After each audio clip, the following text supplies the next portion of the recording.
নমস্কার বন্ধুরা। জানেন তো বাংলায় একটা প্রচলিত প্রবাদ রয়েছে, "জহুরি জহর চেনে, শুয়োর চেনে কচু"। ভিডিওটি শেষ অবধি দেখে আপনি কমেন্ট করে জানাবেন কে আর কে জহুরি। আপনারা দেখেছেন বাংলাদেশের বিভিন্ন সংবাদ মাধ্যম আর সোশ্যাল মিডিয়ায় বাংলাদেশের এক শ্রেণীর জনগণ দাবি করে বাংলাদেশ চালাচ্ছে একজন নোবেলজয়ী মোহাম্মদ ইউনিস। এর জন্য তারা খুব গর্বও করে। নিঃসন্দেহে যা সত্যিই খুব গর্বের ব্যাপার। তারাই আবার ভারতের প্রধানমন্ত্রী নরেন্দ্র মোদীর সাথে মোহাম্মদ ইউনিসের তুলনা করে বলে ভারতের জনগণ নাকি একজন চাওয়ালাকে প্রধানমন্ত্রী বানিয়েছে। কারণ কোনো এক ভোটের প্রচারে নরেন্দ্র মোদী দাবি করেছিলেন ছোট বয়সে গুজরাটের বড়নগর স্টেশনে বাবার চায়ের দোকানে কাজ করতেন তিনি। কিন্তু মানুষের অতীত দিয়ে তো আর তার বর্তমান বিচার হয় না। মানুষকে বিচার করতে হয় তার কর্ম দিয়ে। গত ১৫ বছর গুজরাটের মুখ্যমন্ত্রী থেকে গুজরাটকে ভারতের সবথেকে উন্নত আর ধনী রাজ্যগুলির মধ্যে একটি বানিয়েছে নরেন্দ্র মোদী। আর ১২ বছর দেশের প্রধানমন্ত্রী থেকে ভারতকে সব দিক থেকে এক মজবুত দেশ বানিয়েছেন। এই ছবিগুলো দেখুন। বিশ্বের সবথেকে ক্ষমতাধর দেশগুলোর নেতা ভারত আর মোদীকে কিভাবে গুরুত্ব দিচ্ছে। আর কোনো লিডারকে পাবেন না এত গুরুত্বপূর্ণ ভূমিকায়। বিশ্বের কাছে ভারতকে সম্মানের জায়গায় নিয়ে গিয়েছে নরেন্দ্র মোদী।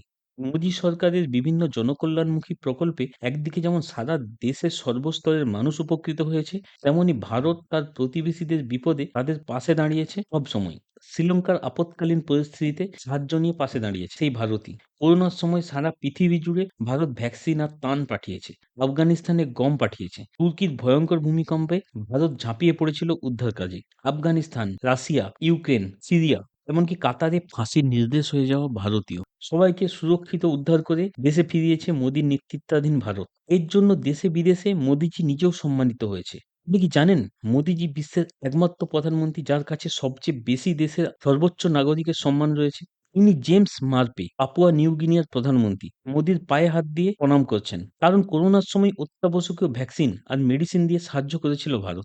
আবার উরি আর পুলওয়ামা হামলার যোগ্য জবাব দিয়েছে পাকিস্তানকে। ২০২০ তে গালওয়ান ভ্যালিতে চীনকে তার অকাত বুঝিয়েছে।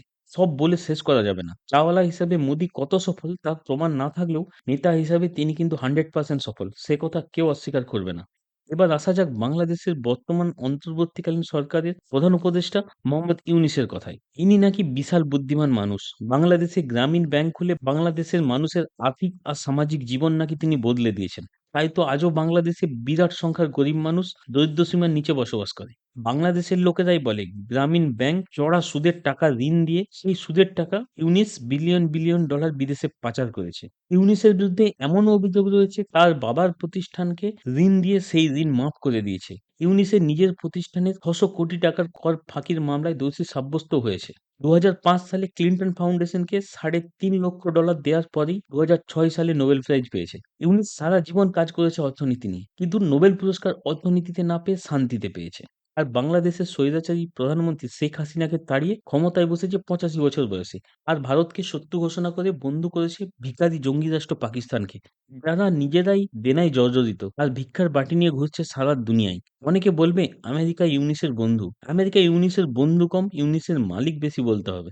আর কোথা থেকে ধরে এনেছে ইস্ট তিমুর নামে এক দেশের প্রেসিডেন্ট ৭৫ বছর বয়সের বুড়ো রামোস হত্যাকে। যে দেশকে খালি চোখে ম্যাপে দেখাই যায় না, যে দেশের ইকোনমি মাত্র $২ বিলিয়ন, তারা নাকি বাংলাদেশকে সাহায্য করবে। তবে নোবেল পাওয়ার পরে ইউনিসকে বিশ্বের বেশ কিছু ইউনিভার্সিটি পুরস্কার-টুরস্কার দিয়েছে। তবে সেগুলো বাংলাদেশের কি কাজে লাগবে সে তো ইউনিস নিজেও জানে না।